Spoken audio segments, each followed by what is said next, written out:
सामान्य नै राष्ट्रपति विद्यादेवी भण्डारी हुनुहुन्छ नि, उहाँलाई अब त्यो राष्ट्रपतिको अभिलेख नै थाहा छैन क्या। उहाँलाई चाहिँ अझै पनि म आग्रह गरेर के भन्न चाहन्छु भने उहाँले अब राष्ट्रपति म अब गरिमै जस्तो पदलाई चलाउन सक्नुहुन्न भने उहाँले चाहिँ डाक्टर रामवरण यादवसँग ट्युसन पढ्न पर्छ। पहिला पोलिटिकल इन्स्टेबिलिटीको फेजमा 9 महिनामा सरकार फेरिने पहिला जनताले पनि पहिलाकै कुरा गर्दैछु म, पहिला पनि दुखै पाउँथे। हिजोसम्म त 9 महिनामा सरकार फेरिने, पछिल्लो सरकारले ल्याएको परियोजना अर्को सरकारले रिजेक्ट गरेर फेरि नयाँ सुरु गरिदिने, देशको विकास पनि जुन तीव्र गतिमा हुनुपर्ने थियो त्यो हुन सकेन। नेपाल कम्युनिस्ट पार्टी पनि एकीकृत भइसकेको छ भनेर जनताले अपेक्षा गरे र जुन हिसाबले चाहिँ तीव्र गतिमा देशको विकास हुनुपर्ने हो त्यो भएन।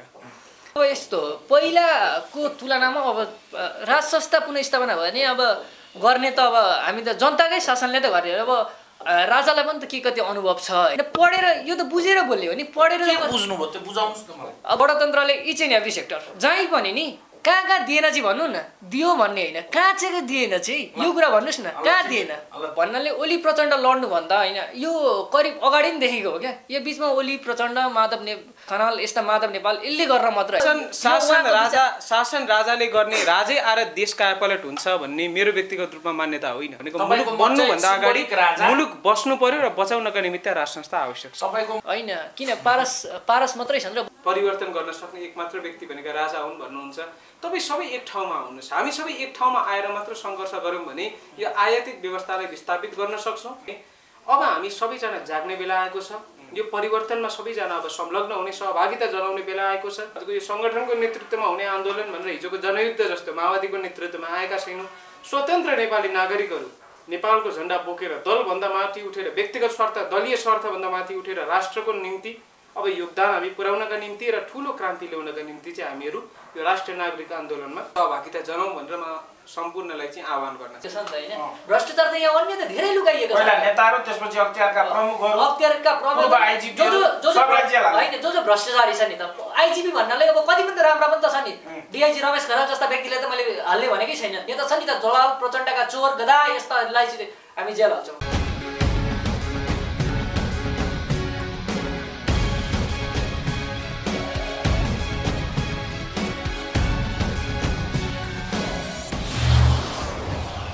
तपाईहरुको दोस्ती कसरी हो? यो कसरी साथी हो तपाईहरु? हजुर हामीहरु साथी हौं। के मतलब अभियानको क्रममा यस्तो कुनै मिसनमा जोडिनु भएको कि सँगै पढ्नु भएको कि के? हैन, हामी पहिलेदेखि यो सामाजिक कार्यहरुमा चाहिँ अलिकति धेरै अगाडि आउने भएको कारणले गर्दा चाहिँ देशभक्त युवा नेपाल सामाजिक संस्था मार्फत हाम्रो भेट भएको। ए अनि तपाई चाहिँ अधिवक्ता को प्र्याक्टिस गर्दै हुनुहुँदो रहेछ? हजुर। कुन ब्याचलर्स लेभलमा? हजुर। ए पढ्दै हुनुहुन्छ? हजुर। वकिल भइसक्नु भयो कि हुन बाँकी छ? हैन, हुन बाँकी छ नि। अनि तपाईले एउटा अन्तर्वार्ता दिनुभएको थियो मलाई, नेपालको संविधान कानुन को जो सामाजिक जुन धरातल छ त्यसमाथि तपाईको व्यापक असन्तुष्टि रहेछ, त्यो चाहिँ किन भएको हो? त्यो अब यस्तो संविधान भन्नाले होइन, अब जुन हाम्रो यो राष्ट्रपति सामान्य नै राष्ट्रपति विद्यादेवी भण्डारी हुनुहुन्छ नि, उहाँलाई अब त्यो राष्ट्रपतिको अभिलेख नै थाहा छैन क्या। उहाँलाई चाहिँ अझै पनि म आग्रह गरेर के भन्न चाहन्छु भने उहाँले अब राष्ट्रपति म अब गरिमै जस्तो पदलाई चलाउन सक्नुहुन्न भने उहाँले चाहिँ डाक्टर रामवरण यादवसँग ट्युसन पढ्न पर्छ। अब मेन आर्थिक कुरा चाहिँ त्यहाँ छ। उहाँले चाहिँ रामवरण यादवसँग ट्युसन पढ्नुपर्ने छ र यदि उहाँलाई ट्युसन पढ्न फी पुग्दैन भने आम 3 करोड नेपाली जनताले उठाएर दिनेछन्। अथवा तपाईँ तिर्दिनुहुन्छ? हामी होइन, जे गरेर पनि हामी उठाएर भए पनि तिर्छौँ क्या। तर देशलाई त नेतृत्व दिन सक्नु पर्यो नि त। आज श्रीमानको न्याय दिलाउन सकिनन् उहाँले होइन, राष्ट्रपति जस्तो पदमा श्रीमानलाई न्याय दिलाउन सकिनन्। अब हामी 3 करोड नेपाली जनताले उहाँलाई ट्युसन पढ्ने फी चाहिँ गर्छौँ। त्यसपछि उहाँले श्रीमानलाई न्याय दिलाउनुहुन्छ? मदन भण्डारीको हत्यारा खोज्नुहुन्छ उहाँले? हो। यसमा तपाईको मत के छ सर? मेरो मत के छ भने जुन नेपाली जनताले अब पहिला पोलिटिकल इन्स्टेबिलिटीको फेजमा 9 महिनामा सरकार फेरिने, पहिला जनताले पनि पहिलाकै कुरा गर्दैछु म, पहिला पनि दुखै पाउँथे। जब कन्स्टिट्युसन बन्यो र त्यसपछि चाहिँ हजुरको गभर्नमेन्ट स्टेबल भयो, नेपाली जनताले के अपेक्षा गरेका थिए भने अब चाहिँ यो देशमा विकास होला। हिजोसम्म त 9 महिनामा सरकार फेरिने, पछिल्लो सरकारले ल्याएको परियोजना अर्को सरकारले रिजेक्ट गरेर फेरि नयाँ सुरु गरिदिने, देशको विकास पनि जुन तीव्र गतिमा हुनुपर्ने थियो त्यो हुन सकेन। तर अब त सरकार स्टेबल छ, 2/3 सरकार छ नेपाल कम्युनिस्ट पार्टी पनि एकीकृत भइसकेको छ भनेर जनताले अपेक्षा गरे र जुन हिसाबले चाहिँ तीव्र गतिमा देशको विकास हुनुपर्ने हो त्यो भएन। र राष्ट्रपति भनेको कुनै दलको राष्ट्रपति होइन, राष्ट्रपति भनेको राष्ट्रको राष्ट्रपति, देशको राष्ट्रपति हो। तर उहाँ राष्ट्रपति भएदेखि अहिलेसम्म उहाँका जुन हामीले कदमहरू देखेका छौँ त्यो उहाँ दलभन्दा माथि उठ्न सक्नु भएन भन्ने चाहिँ हामी नेपाली जनतालाई अनुभूति भएको छ। त्यसै कारणले गर्दा कविन्द्रजीले भनेको के कुरामा चाहिँ म सहमत हुन चाहन्छु भन्दाखेरि यो देशमा विद्यादेवी भण्डारीको योगदान के जननेता मदन भण्डारीको श्रीमती हुनुभयो भन्दैमा उहाँ राष्ट्रपति हुनको लागि योग्य हुनुहुन्छ त? यदि राष्ट्रपति बनाउनु छ भने त हामीले पार्टीगत स्वार्थभन्दा माथि उठ्ने अनुराधा कोइराला जस्ता व्यक्तित्वलाई राष्ट्रपति बनाउन सक्नु पर्थ्यो, सन्दुक रोहित जस्ता व्यक्तित्वलाई राष्ट्रपति बनाउन सक्नु पर्थ्यो। म एकदम उहाँको कुरामा सहमत छु। भनेपछि विद्यादेवी भण्डारी भन्ने पात्र चाहिँ राष्ट्रपतिको लागि उहाँको व्यवहारबाट अनुपयुक्त देख्नुभयो नि त चोडाजी? हो, एकदमै। उहाँमा अब राष्ट्रपतिको जुन सिलसिलाप छ होइन, गाडी चढ्दैमा करोडौँका गाडी चढ्दैमा राष्ट्रपति भन्ने होइन नि त। नेपाली जनतालाई खुसी पार्नु पर्यो नि त होइन। राष्ट्रपति भनेको त अब आम ओलीको कुरा सुन्न छोड्नु पर्यो, ओलीको जनताको कुरा सुन्न थाल्नु पर्यो भने ओली पनि अब अहिलेको विचारमा चाहिँ अलिकति नेपालकै प्रधानमन्त्री जस्तो व्यवसाय देखिन्छ। तर उहाँ एक प्रकारले चाहिँ के भन्न बुझिन्छ भने उहाँ चाहिँ प्रधानमन्त्री मात्रै नेपालका हुन् क्या, तर नागरिक जन्म ताप्ने जनताको प्रधानमन्त्री होइनन्, अवश्य होइनन्। उहाँ नेपालका प्रधानमन्त्री हुन् तर नेपाली जनताका भएनन्, उनको व्यवहारबाट देखिएन। त्यसो भए तपाईँ प्रचण्डलाई चाहिँ माया गर्नुहुँदो रहेछ। प्रचण्ड अब 17,000 मार्ने जनतालाई उहाँ के भएर माया गर्नु? उहाँ त झन् चोर दलाल हुन् उहाँ। भनेपछि तपाईँको किता चाहिँ यता शेरबहादुरतिर पर्यो कि क्या? होइन, यो देशमा अब कार्यकालीन अवस्थामा राज संस्था पुनःस्थापना हुनुपर्छ। किता चाहिँ त्यतै हो। ए राजा ल्याउनु पर्छ? एकदमै। कसरी ल्याउने त राजा? अब हाम्रो राजा भन्ने ल्याउने चाहिँ उद्देश्य होइन।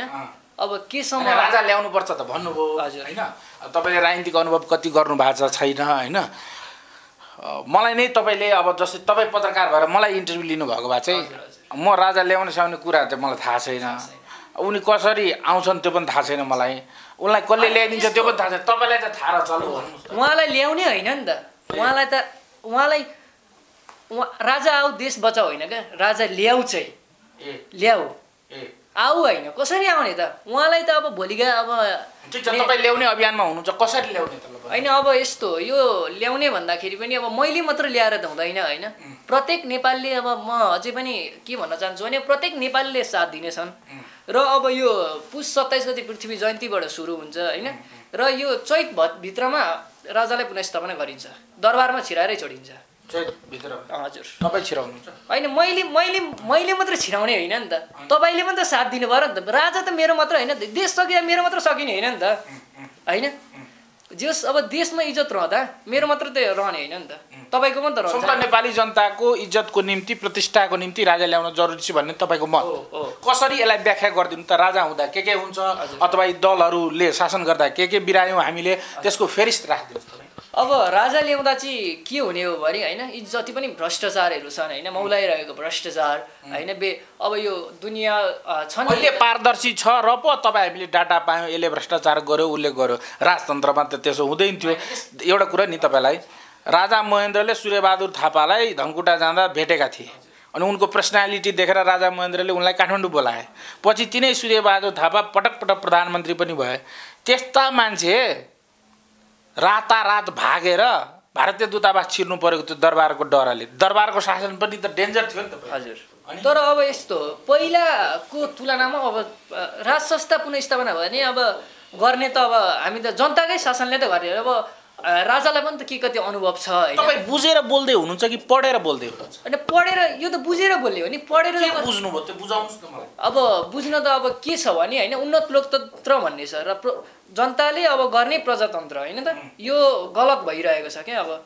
अब के छ भने यो विषय तपाईँलाई गणतन्त्रले कहाँ दुःख दियो त्यो बताउनुहोस्। गणतन्त्रले इच एन्ड एभ्री सेक्टर जहीँ पनि नि कहाँ दिएन चाहिँ भन्नु न, दियो भन्ने होइन, कहाँ चाहिँ दिएन चाहिँ यो कुरा भन्नुहोस् न, कहाँ दिएन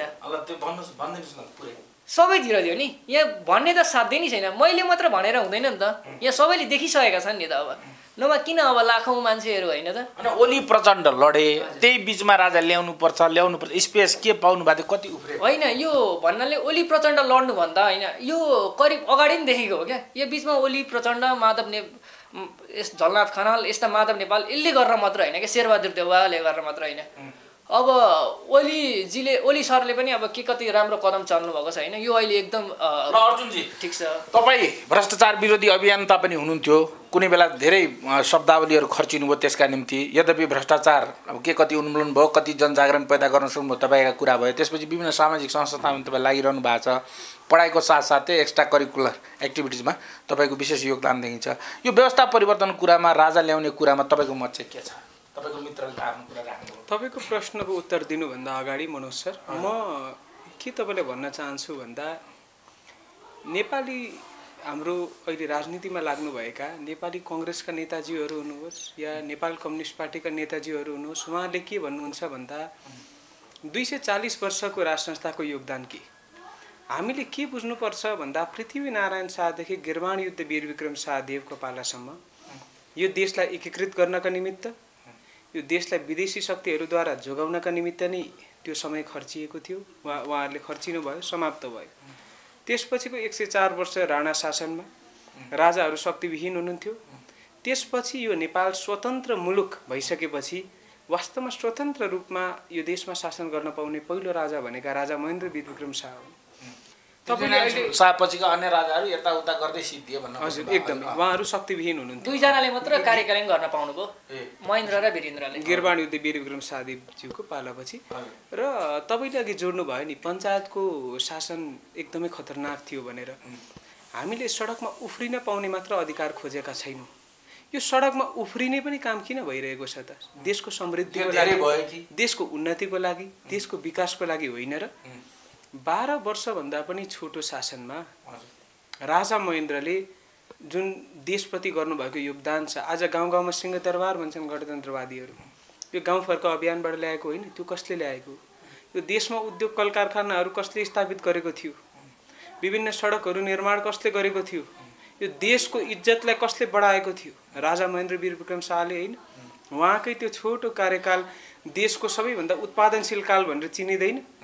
त्यसै कारणले गर्दा हामीले के बुझ्नुपर्ने हुन्छ भने तपाईँ यो ठाउँमा यो रहेछ कि राजा महेन्द्रले जे गर्न खोजिरहेका थिए उनले राम्रो गर्दै थिए, त्यो यद्यपि सत्य कुरा हो होइन। त्यो कुरालाई म पनि मान्छु, म पनि सहमत छु यो कुरामा। तर उनलाई पनि पछि गर्न दिइएन होइन, गर्न दिएन नभनौँ। त्यसपछि गर्न चाहनुहुन्थ्यो त्यति गर्न पाउनु भएन। जति गर्न चाहनुहुन्थ्यो त्यति उहाँले गर्नु पनि भएको हो। अब भित्र आन्तरिक विभिन्न हजुरका राजनीतिक कुराहरू त छँदैछन्। त्यसपछि राजा वीरेन्द्र सबैको जनप्रिय राजा हुनुहुन्छ। एउटा वैदेशिक शक्तिहरूको चलखेलमा दरबार हत्याकाण्ड मचाइयो, त्यसको दोष राजा ज्ञानेन्द्र वीर विक्रम शाहलाई लगाइयो, झुटो आरोप भन्छु म त। र त्यसपछि त हजुरको राज संस्था अन्त्य भएर भन्छ नेपाली जनताले फ्याले। कहाँ नेपाली जनताले फ्याले त? यो त विदेशी शक्तिहरूद्वारा विस्थापित गरिएको यो व्यवस्था हो। यो गणतन्त्र भनेको नेपालमा छ नि, यो आयातित व्यवस्था भन्छु म त। त्यसै कारणले गर्दा म के उदाहरण दिन खोज्दैछु भन्दाखेरि जो राजाले यो देशमा राम्ररी शासन गर्न पाउनु भएको थियो, उहाँले अहिलेको यो 13 वर्षको गणतान्त्रिक कार्यकालभित्र जति विकास भएको छ त्योभन्दा यदि हामीले कम्पेयर गर्ने हो भने धेरै विकास भएको छ यो मुलुकमा। पहिला जस्तै पञ्चायत शासन अब फर्किनुपर्छ भन्ने मेरो मान्यता होइन। तर मेरो मान्यता के हो भने मनोजजी, यो देशको भूराजनीतिक अवस्थालाई विश्लेषण गर्ने हो भने, धर्म संस्कृति पूर्वीय दर्शनलाई विश्लेषण गर्ने हो भने, यसलाई जोगाउनका निमित्त संसारभरि हाम्रो एउटा अन्तर्राष्ट्रिय रूपमा हाम्रो पहिचानलाई स्थापित गराउनका निमित्त यो देशमा राज संस्था पनि निकै महत्त्वपूर्ण छ। त्यसै कारणले गर्दा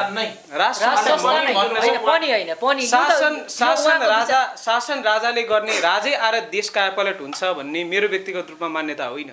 प्रजातन्त्र पनि उत्तिकै महत्त्वपूर्ण छ यो देशमा र राज संस्था पनि उत्तिकै महत्त्वपूर्ण छ। त्यसै कारणले गर्दा हामीले के भनेका छौँ भने संवैधानिक राज संस्था सहित सनातन सापेक्ष राष्ट्रिय सहितको प्रजातन्त्र अहिले हाम्रो माग रहेको छ। र यो मात्र भयो भने यो मुलुक समृद्धिको मार्गतर्फ अगाडि बढ्न सक्छ। र मुख्य कुरो भनेको मुलुक बन्नुभन्दा अगाडि मुलुक बस्नु पर्यो र बचाउनका निमित्त राज संस्था आवश्यक छ। सबैको मत चाहिँ सिम्बोलिक राजा, हजुर, प्रत्यक्ष निर्वाचित कार्यकारी प्रधानमन्त्री, संघीयता खारेजी। हजुरको त सक्रिय राजतन्त्र होला। सक्रिय राजतन्त्र भन्दा पनि यो उहाँको कुरा पनि एकदम ठिकै हो होइन। तर यहाँ जुन छ नि अब यो सुशासन भन्ने यसले चाहिँ होइन राजाको नै आवश्यकता छ होइन देशमा।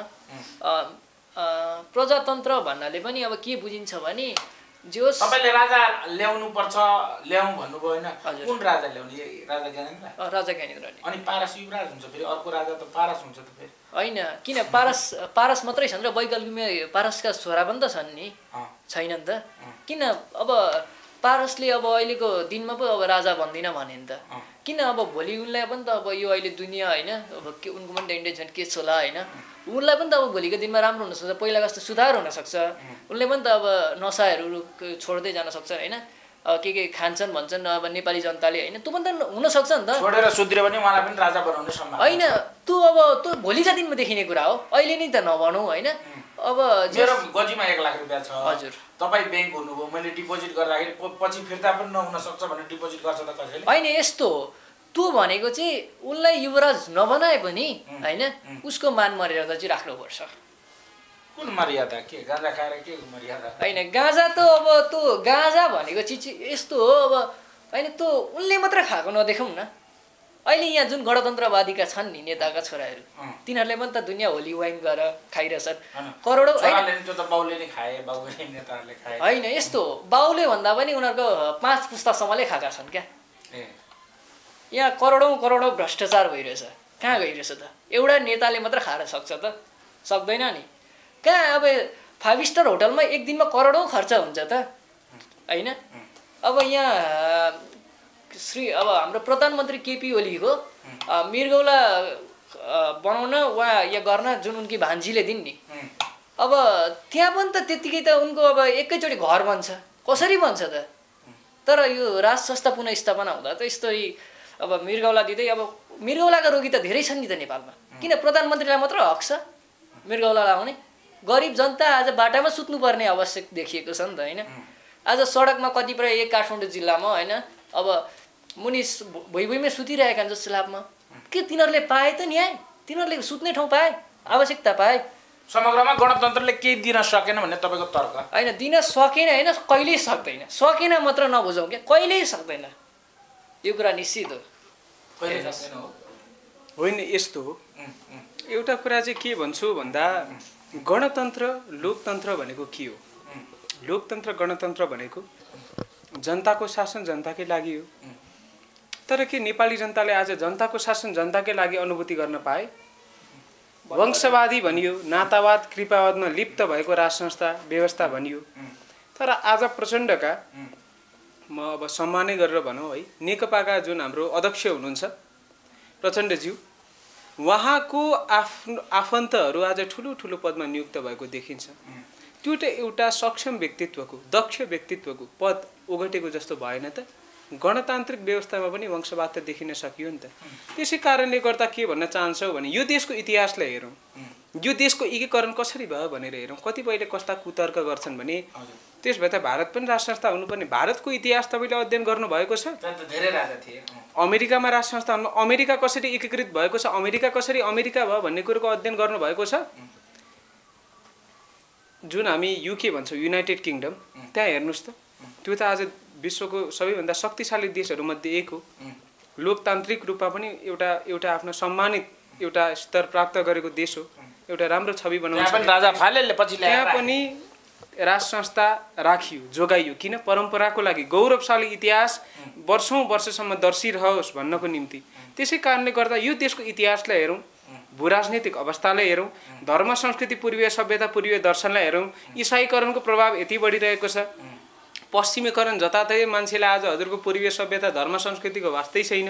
यो सबै कुरालाई हेर्दाखेरि यो देशमा राज संस्था आवश्यक छ र शासन फेरि नेपाली जनताकै छोराछोरीले गर्ने हो। जुन मैले भनिसकेको छु, प्रत्यक्ष निर्वाचित कार्यकारी प्रधानमन्त्री। त्यसै कारणले गर्दा गणतन्त्र मात्र भएर यो मुलुकलाई जोगाउन सकिँदैन, यो मुलुकलाई बनाउन सकिँदैन। गर्नुपर्ने सुधार चाहिँ प्रत्यक्ष कार्यकारी र सङ्घीयता जुन आज हाम्रो देशको लागि निकै नै हानिकारक भएको छ। तर यो यस्तो के हो भने यो अब उहाँले भन्नुभयो नि, तर यो हुन सक्दैन के, यो गणतन्त्रबाट कहिले हुन सक्दैन। अब यो गणतन्त्र जुन प्रचण्ड र केपी ओलीले भन्नुभएको छ नि, उहाँहरूले अब के त अब युवा पुस्तालाई हस्ताक्षरण गर्ने भन्नुभएको छ।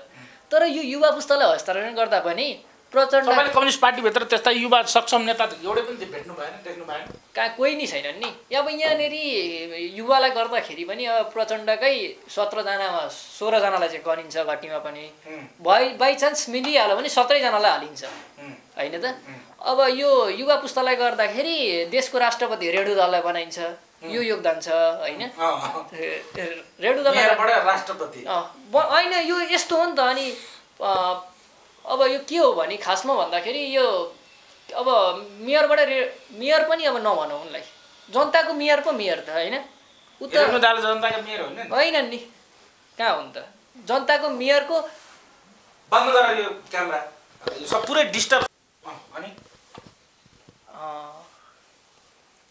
के हो एकछिन खानु जब तपाईँले कम्युनिस्ट पार्टीभित्र एउटै योग्य युवा नेता देख्नु भएन छैनन् अनि तपाईँ चाहिँ योग्य होइन कुरा योग्य मैले योग्य भनेकै छैन नि त मैले सही कुरा मेरो यो हो भनेर भन्न खोज्दै हुनुहुन्छ होइन होइन यो योग्य चाहिँ कसरी बनाउने हो भने होइन कम्युनिस्टमा पनि अब विचार बदलिन सक्छ होइन त नसक्ने कुरा त होइन तर अहिलेको यो जुन स्थिति छ नि यो स्थितिमा चाहिँ अलिक गाह्रै छ त्यसैले गर्दा अहिले यो जुन राज संस्था पुनर्स्थापना हुनुपर्छ र कम्युनिस्टका अब कतिपय युवा नेताहरू पनि हुनुहुन्छ होला होइन उहाँहरूले पनि त अब भोलिका दिनमा एउटा सामान्य पदहरू होइन उहाँहरूले पनि त उचित छ नि त उहाँहरू पनि त नेपालका नागरिक हो नि होइन कर्तव्य छ नि त त्यो हो कि उद्देश्य अनि मैले सोधेँ त तपाईँलाई पारस फेरि युवराज बन्ने सम्भावना बढ्ला अनि त्यसपछि उहाँको राजा बनाए तपाईँले पनि भन्नुभयो उहाँले पनि नशामुक्ति गर्नुभयो हजुर आफू सुध्रिनु भयो भने उहाँलाई राजा बनाउन सक्नुहुन्छ कि भन्नेतिर कुललाई मोड्नु भयो कि होइन उहाँले अब आफै राजा बन्दिनँ भनेपछि त त्यो तर्कै नराखौ न भोलि के ठेगाना भयो त्यो बन्छु भनेर आइदियो भने बाउ राजा भएको बेलामा बन्छु भनेर आउँदा त बन्न पाइने होइन नि त होइन त त्यो त अब जनताले गर्ने कुरा हो नि त त्यो अब देशमा त्यतिखेर जनताले के गर्ने 10 दिनसम्म फेरि चक्का जाम गर्ने किन चक्का जाम त अब यो यस्तो जुन गणतन्त्रको प्रसाद मात्र होइन त्यो भ्रम हो तपाईँ हावादारी कुरा गर्दै नगर्नुहोस् जुन दिन राज संस्था पुनर्स्थापना हुन्छ नि यो देशमा यो देशले अर्कै मोड लिन्छ कस्तो अर्कै मोड लिन्छ भने अलि बुझाउनु न यो देशले अर्कै रूप नै फेर्छ क्या जुन छ नि यो हाम्रो सगरमाथाको उचाइ होइन यो सिमरिक यो रङ यो गाडा होइन त जुन यो विमानस्थलमा के अब अमेरिकाबाट आएका टुरिस्ट पर्यटक यो देशमा के बलात्कार हुन आएकी हुन् त होइन यस्तो यो छ नि यो दुर्व्यवहार कहिल्यै हुँदैन यो कुरा निश्चित हो जुन अब राज संस्था आयो भने कानुनै अर्को बन्छ होइन त यो अहिले कानुनमा के मानिएको छ र यो कानुनको डिफेक्ट छ अरु के छ तपाईको वकालत पनि अब यो कानुनमा के छ भने स्पष्टीकरण हेर्दाखेरि यो कानुनमा अब यो कानुनमा जति पनि अपराध गरिरहेछन् नि यी सब गणतन्त्रवादीका हो कम्युनिस्टका झोले संविधान अपुरो हो त्यसकारणले अपराध बढिरहेको छ संविधान अपुरो भन्न मिल्दैन संविधान अपुरो बनाएका छन् संविधान त बनाउने कुरा हो नि त संविधान जस्तो पवित्र चिजलाई मुलुकी ऐन देवानी संहिता भनेर 2004 मा पनि छ यसलाई संविधानलाई चाहिँ अलिक नभनौँ होइन तर यो जुन संविधान पनि एक प्रकारले ठिक छ होइन तर यो जुन संविधान छ नि त्यो मानिएको छैन क्या नेपाली जनताले माने तापनि झन् अब यो भ्रष्टाचार गर्नेहरू होइन यो बलात्कार गर्नेहरू अब अहिले नेपाली नारी बाटामा 7-8 बजे हिँड्नु नि त कोही सुरक्षित छैनन् क्या कठै गरी देश कोही सुरक्षित छ नि त भनेर राजा आएपछि सुरक्षित हुन्छ त्यो बनाउने बाध्यता म छौँ नि त हामी अनि राजतन्त्र आइसकेपछि तपाईँको कुरा राजाले सुन्छ भने होइन सुन्नु नसुन्नु त उहाँको कुरा हो नि त अब मैले अब राजा आउने बित्तिकै होइन तर म एउटा के कुरा चाहिँ भन्न चाहन्छु भने राजा आउने बित्तिकै उहाँ अलिक ठुला बन्ने होइन यिनीहरूलाई पनि म आग्रह गरेर भन्न चाहन्छु के भने जुन छ नि अहिले यहाँ स्वार्थ लुटेको भावना होइन राज संस्था पुनर्स्थापना म यो भन्छु भन्ने तर यो पनि भ्रम हो अहिले जो त्यो कारण लाग्नु छ त्यस्ता मान्छेबाट त म फ्रस्ट्रेट भइसकेँ मिडियामा आउँछ नि सबै गृह मन्त्री के मन्त्री भन्छ हैन त्यो चाहिँ 30-40 वटा मात्रै छ ठाउँ खाली हैन त्यो पनि 200 जनाले मन्त्री बन्छु भनिसके मलाई यो राजावादीहरुले हैन त्यो पनि फ्रस्ट्रेट भइसके म त्यो पनि भ्रम हो के पहिला यो के गरौ भने मन्त्री हैन आफ्नो देश जोगाउन पहिला त देश हो नि त सबैभन्दा ठुलो फर्स्टमै यहाँ मन्त्री हुन्छु म मेरो यस्तो छ बाजेदेखिको भन्छ हैन म यसमा के जोड्न चाहन्छु भन्दा अनि हामी जस्तोलाई त अनि भ्रम पैदा हुन्छ नि त त्यसो गरे जस्तो राजावादीहरू जसले आफूले भन्नुहुन्छ नि उहाँहरुमा पनि एउटा नकारात्मक पक्ष चाहिँ म के देख्छु भन्दाखेरि यो धेरै अभियान भयो। मैले गणतन्त्रवादी अभियानहरू भन्दा बढी पनि राजावादी अभियानहरू देख्छु। कसैले शाही युवा शक्ति भनेका छन्, कसैले शाही शक्ति भनेका छन्, कसैले पुनरुत्थानवादी शक्ति भन्छन्, कसैले नेपालका लागि नेपाली भन्छन्। भनेपछि सबैजना बुद्धिजीवी हुनुहुन्छ, उहाँहरूको हामी रेस्पेक्ट गर्छौँ। तर यदि वास्तवमा हामी निस्वार्थ भावनाले राष्ट्र संस्था र प्रत्यक्ष निर्वाचित कार्यकारी प्रधानमन्त्रीको यो जुन व्यवस्था छ सिम्बोलिक राष्ट्र संस्था सहितको, यसलाई यदि हामीले स्थापित गर्न खोजेका हौँ भने हामी एक ठाउँमा किन आउन सक्दैनौँ, एकीकृत किन हुन सक्दैनौँ? यहाँ हामी प्रधानमन्त्री बन्ने, गृहमन्त्री बन्ने राज आइसकेपछि यस्तो सोचाइले यदि हामी यो आन्दोलनमा लागेका छौँ भने ती व्यक्तिहरूबाट यो आन्दोलनको नेतृत्व हुन सक्दैन।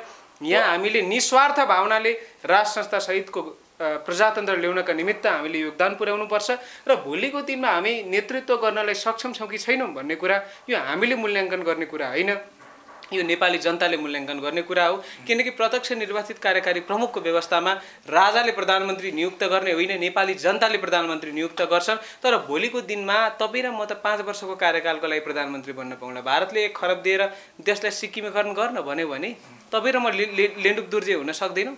आखिरमा हामी पनि मान्छे त हौँ, चरित्र कतिखेर चेन्ज हुन्छ भन्ने कुरा थाहा छैन। तर राजाको यो जुन एउटा देश छ यो आफ्नो देश, आफ्नो राज्य भन्ने हुन्छ। भारतमा गाभिएपछि राजा के को राजा? एउटा शान हुन्छ, स्वाभिमान हुन्छ। र इतिहासमा पनि हेर्नुहुन्छ भने राजाले देश बेचेको इतिहास छैन। देश बेच्ने भनेको अहिलेका आयातित गणतन्त्र यो शक्तिका विदेशी शक्तिद्वारा परिचालित दलालहरूले बेचेका छन्। त्यसै कारणले गर्दा चाहिँ यो देशलाई संरक्षण गर्नका निमित्त हामी सबैलाई अभिभावकको खाँचो छ र त्यो अभिभावक भनेको चाहिँ यी विद्यादेवी भण्डारीको केही योगदान छैन, यस्ता व्यक्तित्वहरूको केही पनि योगदान छैन। त्यसको ठाउँमा त पृथ्वीनारायण शाहले यो देश एकीकरण गरेका होइन। भण्डारलाई स्याहार्नु भयो, अगाडि बढाउनु भयो, किन छैन योगदान? राष्ट्रको लागि योगदान के छ उहाँले? राष्ट्रको लागि के योगदान गर्नुभयो? तपाईँको तर्क एक हिसाबले ठिक होला, तर राष्ट्रमा उहाँले एउटा भनौँ न मासमा चाहिँ उहाँले के प्रेजेन्ट गर्न सक्नुभयो त? हामीले के आधारमा उहाँलाई हाम्रो राष्ट्र भाषण गर्न आउँदैन, अरू के भाषण गर्न आउने नआउने मात्र नेतृत्वको क्षमता, नेतृत्वको गुण होइन। नेपाली जनताको कति सेवा गर्नुभएको छ, यो देशको कति सेवा गर्नुभएको छ, उहाँको भिजन कस्तो छ, भिजन नेपाली जनताले मन परायो कि पराएन त्यो महत्त्वपूर्ण कुरा हो। त्यसै कारणले गर्दा राष्ट्रपति व्यवस्था हेर्नुहोस्, आज यो देशको भू राजनैतिक अवस्था यस्तो नभएको भए, यो देशको इतिहास यस्तो नभएको भए हामीलाई राष्ट्र संस्था चाहिँदैन थियो। तर आज हरेक अवस्थाले यो देशमा चाहिँ राष्ट्र संस्था मागेको छ। र सबै नेपाली जनताहरूलाई म के आह्वान गर्न चाहन्छु भने संवैधानिक राष्ट्र संस्था सहितको प्रजातन्त्र स्थापित गराउनका निमित्त हामी सबै एक कित्तामा आएर अब सङ्घर्ष गरौँ र आयातित गणतान्त्रिक व्यवस्थालाई विस्थापित गरेर संवैधानिक राष्ट्र संस्था सहितको प्रत्यक्ष प्रजातन्त्रलाई स्थापित गरौँ। नागरिक सरकार पनि हामीले भनेका छौँ, नागरिक तन्त्र पनि यसलाई हामीले भनेका छौँ। किनकि यहाँ राजाको चल्ने होइन, नागरिकको चल्ने हो। प्रत्येक दशक 2 दशकमा नेपालमा व्यवस्थाहरू परिवर्तन भएको पछिल्लो इतिहास छ। हजुर, मलाई लाग्दैन तपाईँहरूले कुनै एउटा व्यवस्थाको मजाले अनुभव गर्नुभएको छ। तपाईँहरू दुवैजनाले हामीले अध्ययन गरेका छौँ, तर अध्ययनको आधारमा बोल्दै हुनुहुन्छ। बिहे पनि गर्नु भएको छ नि दुवैजनाले, होइन? बिहे गरेको भए परिवार चलाउनु कति गाह्रो हुन्छ भन्ने थाहा हुन्थ्यो। मैले त गरेको छु।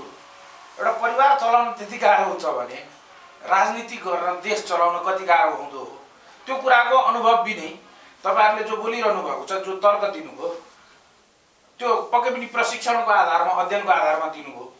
तपाईँको आत्मामा चाहिँ तपाईँहरू दुवैजनाको विश्वास छ कि राजतन्त्र आवश्यक छ, सिम्बोलिक भए पनि देशको भूगोल जोगाउनुको निम्ति हो। देश जोगिन म छातीमा हात राखेर के भन्न चाहन्छु भने यो देशमा राष्ट्र संस्था आवश्यक छ। तपाईँले भन्नुभयो नि कि केही पनि कुरा सजिलो छैन भन्ने कुरा, त्यो हामीले पनि अनुभूति गर्न कुरा, यस्तो कुरा भन्न मान्छेले हजुरको जतिखेर पनि एक्सक्युज खोजिरहेको हुन्छ। यदि मान्छेले एक्सक्युज मात्र खोजिराख्ने हो भने मैले गर्न नसक्नुको 1000 कारण भनेर त्यतातिर मात्र उसले आफ्नो ध्यान आकर्षण गरिरह्यो भने यो देशमा विकास कहिले हुने, समृद्धि कहिले हुने? हामीले के नकारात्मक पक्षहरूलाई यत्रो वर्षौँसम्म इग्नोर गरेर आएका होइनौँ त? अब त होला भनेर, तर खै त भएको। आज हेर्नुहोस् त हजुरको उखु किसानहरूका निमित्त के प्रचण्ड माधव कुमार नेपालज्यू के उहाँ सडकमा आउनुभयो? आउनु भएन। निर्मला हत्याकाण्डको लागि न्याय माग्नको लागि के उहाँहरू सडकमा आउनुभयो? आउनु भएन। नेपाली जनताहरूको निमित्त उहाँहरू सडकमा नआउने र आज म प्रधानमन्त्री बन्न पाइनँ भनेर प्रचण्ड गुट आज नाटक गरिरहेको छ सडकमा।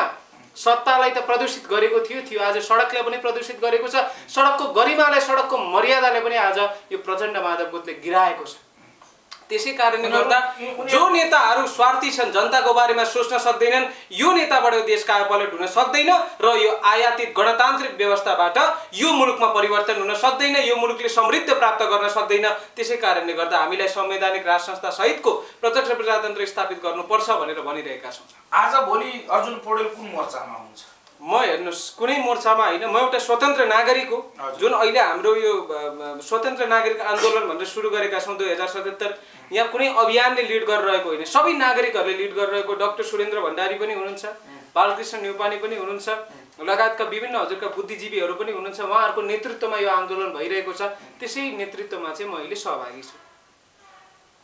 हजुर पनि त्यति हो होइन? यो यस्तो हो, नागरिक आन्दोलन भनेको त उहाँको मात्र होइन नि त, सबैको हो नि त, तपाईँको पनि त हो। नागरिक आन्दोलन भनेको यो देशमा अब देशको शिर जोगाउन त राज संस्था चाहिन्छ भनेर त्यो मेरो लागि मात्र त होइन नि त, सबैको लागि हो नि त। र त्यसै गरेर म के भन्न चाहन्छु भने नेपाली जनतालाई राज संस्था पुनर्स्थापना गर्न सबैले साथ दिनुपर्छ, होइन त? तपाईँले धेरै कुराहरू राख्नुभयो, जस्तै कार्यकारी प्रधानमन्त्रीको कुरा गर्नु, यो महत्त्वपूर्ण कुरा। अनि यो संसदहरू मन्त्री बन्न पाउने जुन यो व्यवस्था छ नि, त्यसमा तपाईँको दृष्टिकोण के छ?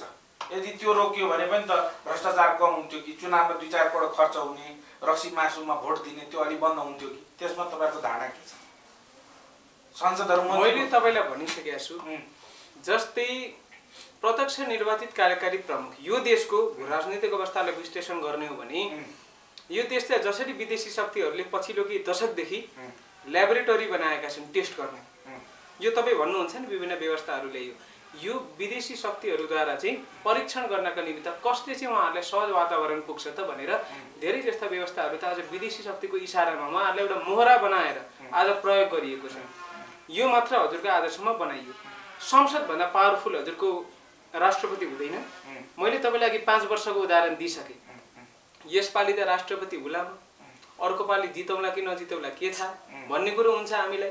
हामी त नागरिक भए पनि एउटा जुन एउटा राजाले देशसँग प्रेम हुन्छ नि, आफ्नो राज्य भन्ने जुन भित्री भावना हुन्छ नि, त्यो नागरिकलाई हुन सक्दैन। यो कुरो तपाईँ बुझ्नुहोस्। यदि मैले आदर्शवादी एकदमै हजुरको नेपाली जनतालाई चाहिँ वाह भन्ने मार्क्सवाद जस्तो लेनिनवाद जस्तो चाहिँ हजुरको थ्योरीमा पढिन्जेलसम्म चाहिँ स्वर्ग नै होला जस्तो लाग्ने, प्र्याक्टिकली हजुरको यो यसलाई एप्लिकेबल बनाउन खोज्ने भने चाहिँ यो त पोसिबल रहेन रहेछ भनेर वर्ल्डै आज क्यापिटलिजमतिर गएको छैन त? भन्नुहोस् त। आफूलाई एनसिपी भन्छ चाइनाले, त्यसको तपाईँ राजनीतिक दस्तावेज मेनिफेस्टो हेर्नुहुन्छ भने सोसियलिजम भेट्टाउनुहुन्छ आज। उनीहरूले मिक्सर जुन एउटा गरेका छन्, दुईटा राजनीतिक सिद्धान्त हो, त्यस्तै भएको छ आज। त्यसै कारणले गर्दा भोलिको दिनमा प्रत्यक्ष निर्वाचित कार्यकारी प्रमुख हुनुभयो, तर भोलिको दिनमा राष्ट्रलाई संरक्षण गर्नका निमित्त राजा त हुनुहुन्छ, राज संस्था छ नि त। त्यसै कारणले गर्दा हामीले राज संस्थाको माग गरेका हौँ र अर्को धर्म, संस्कृति, पूर्वीय सभ्यता, पूर्वीय दर्शन, यो कुरा त सधैँ छ। पछिल्लो समय क्रिस्चियन मिसनरिजको जुन ग्राउन्ड लेभलको जुन अपग्रेडिङ थियो नि, त्यो त गाउँ-गाउँसम्म पुगिसकेको छ। अब तपाईँ पूर्वीय संस्कृतिको कुरा गर्नुहुन्छ, त्यो पूर्वीय संस्कृतिको कुरा गर्नाले मात्रै इम्प्लिमेन्टेसन हुन्छ त अर्जुनजी? होइन, एउटा कुरो के बुझ्नुपर्छ भने वर्ल्डमा छ नि, यो सेक्युलरिजमको कन्सेप्ट कसरी आयो, कसरी प्रतिपादन भयो यो सिद्धान्त। हिजोको दिनमा चर्च सबैभन्दा पावरफुल थियो, मस्जिद सबैभन्दा पावरफुल थियो, अहिले पनि इस्लामिक नेसनहरूमा त छ पनि। र जुन पोलिटिकलसँग रिलिजनले इन्टरफियर गर्ने गर्थ्यो, यो हुनु हुँदैन भनेर दार्शनिकहरूले सेक्युलरिजमको कन्सेप्टलाई जन्माउनु भयो। जुन एउटा रिलिजन छ र पोलिटिक्स छ, यो दुईटै कुरा अलग हुन्, अलग राखिनुपर्छ भनेर। के नेपालको इतिहासमा राजाभन्दा पनि माथि मन्दिरले यो देशका राजनीतिक निर्णयहरू लिएको इतिहास छ? छैन नि। शासन त हजुरको राजा र हाम्रो यो प्रजातान्त्रिक व्यवस्था नै थियो। र अर्को कुरा हामीले के बुझ्नुपर्छ भन्दा कि हिजोको दिनमा मान्छेले आफ्नो इच्छा भए बापत धर्म परिवर्तन गर्न दिइन्न थियो र? कि मुस्लिमहरूको सम्मान हुँदैन थियो देशमा? कि इसाईहरूको सम्मान यो देशमा हुँदैन थियो? थियो त। भनेपछि धर्मनिरपेक्षता भनेको यो एउटा बहाना मात्र हो, यो एउटा नाटक मात्र हो। हाम्रो देश पहिलेदेखि निरपेक्ष थियो, तर जुन एउटा पहिचान भन्ने हुन्छ नि, हो अग्रगामी छलाङ भनेर पनि भनिन्छ। अहिलेका गणतन्त्रवादी नेताहरूले अग्रगामी छलाङको नाम, तर त्यहाँ पनि धर्मनिरपेक्षता छ होइन। अब भारतको हजुरको के छ भने जुन सिनेरियो हामीले विश्लेषण गर्ने हो भने यो फरक छ। भारतलाई हिन्दू राष्ट्र बनाउन धेरै हजुरको ट्रबल अब्स्ट्याकलहरू छन्, तर यदि हाम्रो हिस्ट्रीलाई एनालाइज गर्ने हो भने चाहिँ यो देशलाई हिन्दू राष्ट्र र हिन्दू राष्ट्र मात्र होइन, सम्पूर्ण ओमकार परिवारको सनातन सापेक्ष राष्ट्र भनेका छौँ हामीले। जुन हाम्रो जैन हुनुहुन्छ, किराँत हुनुहुन्छ, बुद्धिस्ट हुनुहुन्छ, हिन्दू हुनुहुन्छ, हाम्रो ओमकार परिवार जुन छ, सिख हुनुहुन्छ, हो यो सनातन सापेक्ष राष्ट्रको रूपमा चाहिँ अन्तर्राष्ट्रिय रूपमा यसलाई स्थापित गरौँ भनेर हामीले भनेका छौँ। अहिले त देख्नुहुन्छ नि कतिपय हाम्रा मुस्लिमकै धार्मिक नेताहरू पनि आएर नेपाललाई हिन्दू राष्ट्र स्थापित गर्नुपर्छ भनेर बोलिरहेको देख्दैनौँ हामीले। किन भनिराख्नु भएको छ त? किनकि यहाँ आज जुन क्रिस्चियन मिसनरीमा स्वयं राजनैतिक नेताहरू पनि संलग्न हुनुहुन्छ। म त भन्छु उहाँकै नेतृत्वमा आज यो इसाईकरणको प्रभाव बढ्दै गइरहेको छ। यो कुरालाई रोक्नका निमित्त अग्रगामी छलाम हो, लगाउनुपर्छ। तर त्यसको नाममा पूर्वीय दर्शन, पूर्वीय सभ्यता, हाम्रो धर्म संस्कृति सबैले खाइदिने हो, सबैले मास्न दिने हो, चुपचाप बस्ने हो?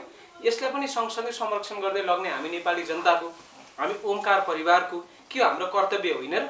त्यसै कारणले गर्दा धर्म, संस्कृति, परम्परा, पूर्वीय दर्शन, सभ्यता पनि उत्तिकै महत्त्वपूर्ण छ भन्ने मेरो धारणा रहेको छ। हजुर के छ अन्तमा जाँदा? होइन त्यही हो। अब जुन यो 62-63 को आन्दोलनमा थियो नि, त्यतिखेर अब खासमा चाहिँ के थियो भने अब जुन राजालाई फेल्ने थियो नि, जुन अहिले हाम्रा पूर्व राजा हुनुहुन्छ ज्ञानेन्द्र वीरविक्रम शाह, उहाँलाई फेल्न त अब यो जुन मिडियाकर्मी छ नि प्रचण्डहरूले खुवाएर हो क्या। मिडियाकर्मीले बढी भूमिका खेल्दियो। मिडियाकर्मीले बढी भूमिका खेल्यो। त्यो जब 2000 मान्छे आएको ठाउँमा 2 लाख बनाइदियो। यो त सब दलाल रका एजेन्ट हो नि त, यो भारतीय एजेन्ट CIA। यही त हो। यही भएर आज गणतन्त्र शासन टिक्न सक्दैन। सत्यको जित जहिले हुन्छ होइन त? र त्यसै गरी यो देशको नेपालको सार्वभौमता, भौगोलिक अर्थात् राष्ट्रियता एकता कायम गर्नुपर्छ भने राष्ट्र संस्था पुनर्स्थापना हुनुपर्छ होइन त?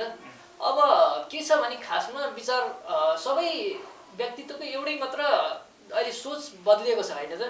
अब भट्टाभट्टी हेर्ने भने यो अभियान भन्दा पनि यो अभियान जति पनि खुलिएका छन्, 300-400 वटा त काठमाडौँ उपत्यकामै अभियान छन्। तर यहाँ अभियानमा पनि अहिले गणतन्त्र शासनको अभियान छ नि 200 जति, ती अभियानमा पनि अब प्रत्येक अभियानमा महिनाको लाख रुपियाँ खर्च गर्दा पनि प्रत्येक अभियानमा पनि 200 वटा अभियान छन् र प्रत्येक 200 वटा अभियानमा पनि महिनाको 2 लाखले गर्दा त 4 करोड खर्च हुन्छ होइन त? महिनामा 4 करोड हुने बित्तिकै वर्षमा त 48 करोड भयो होइन त? त्यो त चिया र खाजा खाएको मात्र व्यवस्था होइन त?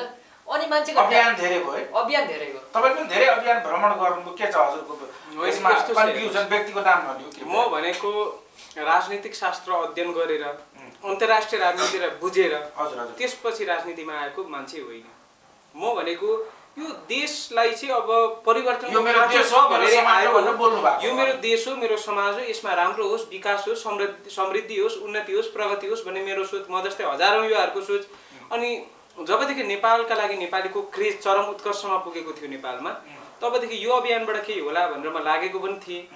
हिजोको दिनमा के हजुरका त्यस्ता भनौँ न एउटा भ्रमहरू, त्यस्ता के भए, त्यस्ता के आन्तरिक हजुरका एउटा के त्यस्ता कुराहरू पनि भए होइन? त्यसै कारणले गर्दा बिचमा हजुरको अरू अभियानहरू पनि हेरियो, यो गणतन्त्रका पनि विभिन्न हजुरको हेरियो, नेतृत्व गर्न सक्छ कि सक्दैन अभियानले, यो विचारै वैकल्पिक शक्ति हो कि होइन भनेर लगभग तपाईँले मलाई विश्लेषण गर्नुहुन्छ भने हेर्नुहुन्छ भने 2 वर्ष भयो। अहिलेसम्म हजुरको सबै अभियानहरूलाई हेर्दा, विश्लेषण गर्दा, विचारलाई बुझ्दा र अध्ययन पनि गर्ने मैले राम्ररी यो 2 वर्षमा मौका पाएँ। र अध्ययन गर्दाखेरि यो देशलाई, यो देशको इतिहासलाई अध्ययन गर्ने हो भने यो देशमा राज संस्था पनि उत्तिकै महत्त्वपूर्ण छ, प्रजातन्त्र पनि उत्तिकै महत्त्वपूर्ण छ र सबैभन्दा बढी महत्त्वपूर्ण भनेको अहिलेको स्थितिमा सनातन सापेक्ष राष्ट्र या भनौँ हिन्दू अधिराज्य स्थापना गर्ने चाहिँ अहिलेको मुख्य प्राथमिकता हो। त्यो चाहिँ तपाईको अनुभवबाट, तपाईले 2 वर्ष मेरो अध्ययनबाट, मेरो विश्लेषणबाट चाहिँ मैले यो निष्कर्ष निकालेँ। अब त पढेर हैन पढेरै जानुभयो नि? हजुर एकदम बुझ्नु भयो नि? हजुर मैले बुझेर म एउटा चाहिँ के अनुरोध गर्न चाहन्छु, हाम्रा विभिन्न तथाकथित हजुरका राष्ट्रवादीहरू आफूलाई चाहिँ राजा नै अहिले देशको भनौँ न परिवर्तन गर्न सक्ने एकमात्र व्यक्ति भनेका राजा हुन् भन्नुहुन्छ। तपाईँ सबै एक ठाउँमा आउनुहोस्, हामी सबै एक ठाउँमा आएर मात्र सङ्घर्ष गऱ्यौँ भने यो आयातित व्यवस्थालाई विस्थापित गर्न सक्छौँ। र एउटा कुरामा नेपाली नागरिकहरूलाई पनि के आह्वान गर्न चाहन्छु भने अब हामी सबैजना जाग्ने बेला आएको छ। यो परिवर्तनमा सबैजना अब संलग्न हुने, सहभागिता जनाउने बेला आएको छ। हामी कुनै पार्टीबाट आएका होइनौँ, हामी कुनै सङ्गठनबाट, हजुरको यो सङ्गठनको नेतृत्वमा हुने आन्दोलन भनेर हिजोको जनयुद्ध जस्तो माओवादीको नेतृत्वमा आएका छैनौँ। स्वतन्त्र नेपाली नागरिकहरू नेपालको झन्डा बोकेर दलभन्दा माथि उठेर, व्यक्तिगत स्वार्थ, दलीय स्वार्थभन्दा माथि उठेर राष्ट्रको निम्ति अब योगदान हामी पुर्याउनका निम्ति र ठुलो क्रान्ति ल्याउनका निम्ति चाहिँ हामीहरू यो राष्ट्रिय नागरिक आन्दोलनमा सहभागिता जनाउँ भनेर म सम्पूर्णलाई चाहिँ आह्वान गर्न चाहन्छु। अन्तमा चुडालजी के छ? त्यही हो। अब यो पुस 27 गते जुन हाम्रो पृथ्वी जयन्ती छ होइन, त्यहाँ चाहिँ अब प्रत्येक नेपालीले साथ दिन्छन् र अब पुस 27 देखि चैत 27 सम्म चाहिँ राज संस्था पुनर्स्थापना हुन्छ त्यो पक्कै हो होइन हजुर डेट यो त फरकै पर्दैन नि होइन त पुस 27 मा हुन्छ पुस 27 दे अब त्यो त पृथ्वी जयन्ती हो नि त होइन त्यहाँबाट आन्दोलन समयमा राजा ल्याउने यो पक्का हो बडा महाराज धिराजले एकीकरण अब राजा ल्याएर राख्ने का नारायणले त म्युजियम भइसक्यो छ अनि कसले म्युजियम बनायो केपी ओलीले प्रचण्डले गणतान्त्रिक सरकारले यिनीहरूलाई त लात्तीले हालेर खेदाइन्छ नि त यिनीहरूलाई त एक एक गरेर जेल हालिन्छ नि त कहाँ भ्रष्टाचारमा यिनीहरू छैनन् प्रधानमन्त्रीले अझै ठोक्नुस् भनिरहेछ नि त प्रधानमन्त्रीले त अझै ठोक्नुस् भनिरहेछ मैले थोरै जोड्न खोजेँ यसमा चाहिँ त्यो सिधै हजुरको गोली नै ठोक्ने त्यो फेरि एउटा गलत रूपमा होइन गोली ठोक्ने भनेको भ्रष्टाचारमा ठोक्ने जस्तै अहिले हाम्रो प्रचण्डज्यूहरूको जुन एउटा केस बाहिर निक्लिरहेको छ त्यो हामीलाई थाहा नै छ होइन त्यो केस निक्लिएको छ त्योभन्दा अगाडि माधव कुमार नेपालजीहरूको पनि धेरै भ्रष्टाचार त्यसलाई हामी उजागर गर्छौँ र सम्मानित हजुरको न्यायपालिकाको न्याय गर्ने जुन हाम्रो एउटा संवैधानिक निकाय हुन्छ त्यो निकायले जस्तो फैसला गर्छ त्यही अनुरूप चाहिँ उहाँहरूमाथि कारबाही हुन्छ राज संस्था पुनर्स्थापित भइसक्यो राज संस्था पुनर्स्थापना भए पनि अब ती जति पनि अख्तियारका प्रमुखहरू छन् नि उहाँहरूलाई पनि कारबाही हुन्छ किनभने त यहाँ त धेरै लुकाइएको छ नि त होइन भ्रष्टाचार त यहाँ अन्य त धेरै लुकाइएको छ नेताहरू त्यसपछि अख्तियारका प्रमुखहरू अख्तियारका प्रमुख होइन जो भ्रष्टाचारी छ नि त आइजिपी भन्नाले अब कति पनि त राम्रा पनि त छ नि डिआइजी रमेश खनाल जस्ता व्यक्तिलाई त मैले हाल्ने भनेकै छैन नि त यहाँ त छ नि त जलाल प्रचण्डका चोर गधा यस्तालाई चाहिँ हामी जेल हाल्छौँ